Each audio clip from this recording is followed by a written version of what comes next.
Paz e graça. Sobre os obreiros do Novo Testamento. Não tem nenhum obreiro, apesar que ele não é apenas um obreiro, ele é Deus. Jesus Cristo é Deus.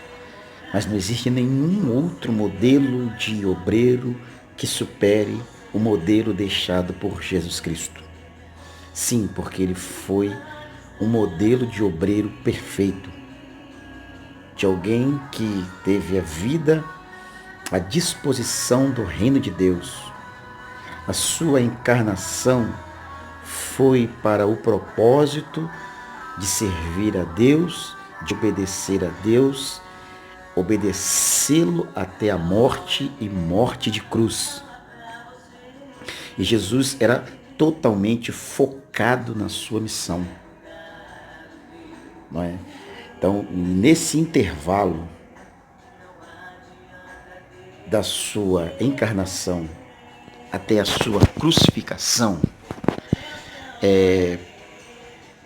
quando ele assume o seu ministério, a partir dos 30 anos de idade, que ele vai colocar em prática, o seu ministério, ele fez uma coisa muito importante, deixou um exemplo muito importante. E qual é esse exemplo? Ele preparou pessoas para darem sequência à sua obra.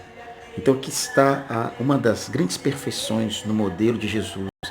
Ele não era apenas alguém disponível para servir a Deus, mas ele também se ocupou de preparar outras pessoas para darem sequência a esse legado. Então, um bom obreiro é aquele que, além de fazer uma doação pessoal de si para o reino de Deus, também é alguém preocupado, visando o crescimento de outros obreiros, de outras pessoas, para darem sequência a esse legado, sabendo que a obra não para nele, sabendo que a obra ela tem uma continuidade. Existe uma argumentação que ela é muito boa no que diz respeito a Moisés. Moisés sabia que não seria para sempre o líder de Israel, e ele preparou Josué para ser o seu sucessor. Só que, infelizmente, Josué não preparou ninguém para ser o seu sucessor. E após a morte de Josué, Israel caiu em uma grande decadência. A questão em si é que ninguém aqui vai substituir a Cristo, mas todos aqueles que se dispuserem a fazer a obra do Senhor, se espelhando em Cristo, darão continuidade a esta obra. Ele disse: se creres em mim, farás as obras que eu faço e as farás maiores do que essa.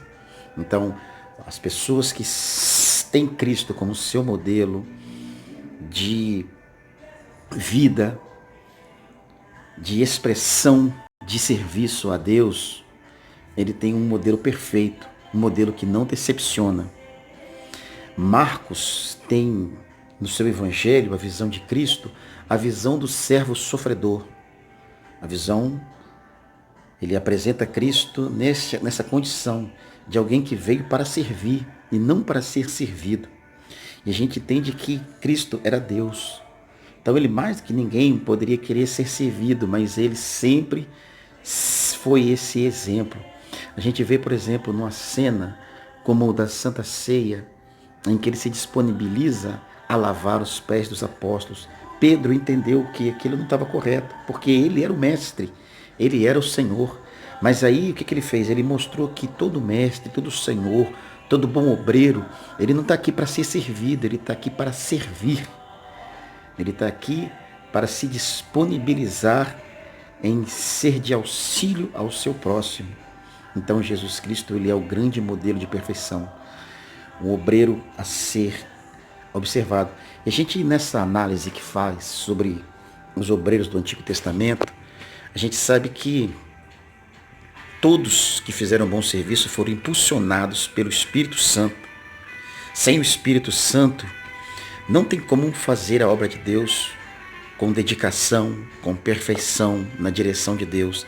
E Jesus, apesar de ser Deus, e ele era 100% Deus porque tinha uma natureza divina, mas também ele era 100% homem porque tinha um corpo carnal. Ele não tinha nenhum pecado sobre si, porque sua natureza era divina, mas ele era limitado ao tempo e ao espaço, porque seu corpo era carnal. Então ele foi ungido pelo Espírito Santo no dia em que ele batizou-se nas águas. Ele, como obreiro, ele cumpriu com a justiça de Deus. João olhou para ele e disse assim, olha aqui, era necessário que ele, João, fosse até ele, não Cristo viesse a ele. Mas Jesus deixou claro que era necessário fazer a justiça de Deus, cumpri-la, cumprir a vontade de Deus.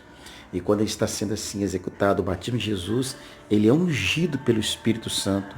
O Espírito Santo desce sobre ele como forma corpórea de pomba, e a voz de Deus brada do alto, dizendo, este é meu Filho amado, em quem eu tenho prazer. Então Jesus, ele teve essa necessidade do Espírito Santo para que a sua mensagem ela fosse também testificada com sinais, prodígios e maravilhas, pois que o próprio Jesus falou, sem sinal o povo não crê. Então, se nós queremos ser bons obreiros, se nós queremos corresponder ao Senhor, nós devemos reconhecer os nossos limites e buscarmos o Espírito Santo, buscar ser cheio do Espírito Santo, buscar ser batizado no Espírito Santo, buscar ter essa relação íntima com o Espírito Santo. E como que se faz isso? Jesus tinha uma vida de oração. Jesus era um homem de monte, era um homem de oração, era alguém que estava focado na palavra de Deus. Dentre todas as discussões e argumentações que alguém vinha contra ele, ele sempre tinha uma palavra de Deus. Até mesmo no momento da tentação, que ele estava diante do adversário Satanás, ele se defendeu das tentações usando a palavra de Deus. E se ele, Jesus, fez isso, como dirá nós, com os nossos limites, nossas fraquezas? Então que nós devemos seguir esse grande exemplo, o exemplo de Jesus Cristo, que é esse modelo perfeito de obreiro que deu início a essa nova aliança. Ele, no caso, é o sacrifício dessa nova aliança. Ele veio como o sumo sacerdote, segundo a ordem de Melquisedeque, mas ele também era o cordeiro. Ele era o sacerdote e o sacrifício para poder trazer a remissão, e ele executou com perfeição, porque ele tinha a sua vida focada na missão. A vida de Jesus estava focado, ele tinha convicção. Numa discussão, certa vez ele disse, eu sei quem eu sou, sei de onde eu vim e sei para onde eu vou. E muitas vezes, muitas pessoas querem ser obreiros, querem fazer a obra de Deus e não tem fé, não crê nem na própria salvação, vivem duvidosos com relação à chamada ministerial, vivem em dúvidas por causa do quê? Por causa de sucesso e fracasso. Sabe, as pessoas pensam que porque estão fazendo algo que não está dando certo, significa que Deus não está com ele. Jeremias profetizou por cerca de uns 40 anos e tudo dava errado. E ele não parou, ele reclamou, mas não parou e foi até o fim e viu o fruto da sua obra. Então, a gente tem que deixar de lado nossas dúvidas e temores, verificar, é real essa chamada? Realmente Deus te chamou de verdade? Você tem convicção que isso é uma realidade? As oportunidades estão aparecendo? Então aproveite-as, mesmo que ninguém te aplauda, mesmo que ninguém goste da sua ação, mas a validade é a sua sinceridade, o seu propósito para com Deus. Porque ao contrário do que você pode estar pensando, nem todo mundo aprovou a Cristo. Tanto é que buscavam matá-lo, as lideranças religiosas da época dele. Mas ele estava focado naquilo que ele compreendia que era a vontade do Pai. E em oração, lá no monte Getsemane, ele chegou a dizer, faça-se antes a tua vontade e não a minha.